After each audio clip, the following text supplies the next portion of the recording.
All right, so spiders are the grandmother, they are the weaver, they are the storyteller, they are the creepy crawlers for a lot of people. You know, a lot of people don't want to be like their grandmothers and their grandfathers, but if they don't know about what their grandmothers and grandfathers experienced, then, you know, they're not going to be very wise in life. So, you know, in following the old patterns, you know, when we look at the webs that a spider creates, consider that for a minute. These are like segments of let's say they're like days of a week, you know, and or maybe it's a week. Maybe that box, that one, you know, little square that is created on that web represents a certain period of time. So then when we look at the web and we see, you know, it's funny because we were talking about webs. My other son, Andrew, and I were talking about spiders this morning, or the energies of spider webs. So, you know, a lot of times we cluster. Let's say, you know, all of our friends are this type of this group of people.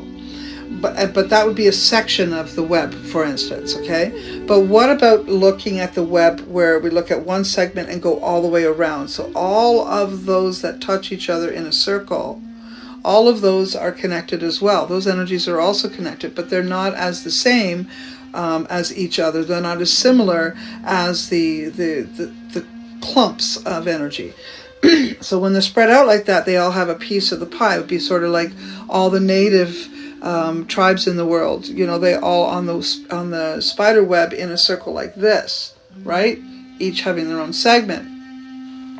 And then there'd be all the witches also have another one, all the different types of witches, or let's say all the different types of teachers, or all the different types of artists, and so on and so on.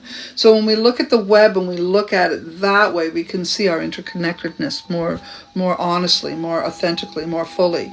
So we really are connected in so many ways, not just in clumps, not just by, you know, in this segment or this era, but also in the longer or bigger scheme of the universe.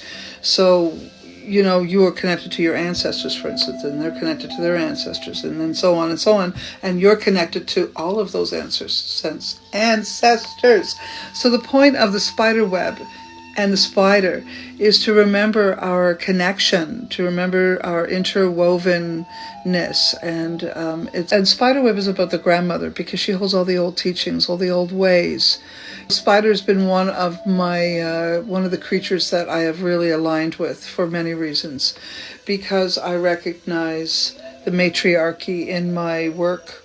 I recognize the ancestors, the grandmothers, and our connection, you know, and what I'm teaching you, what I'm sharing with you is the wisdom of the elders, the wisdom of the grandmothers and the grandfathers, right? But I mean, I'm a female, so I mean, my alignment is more with the feminine and the matriarchy, and I try to share with you as much as I can regarding that.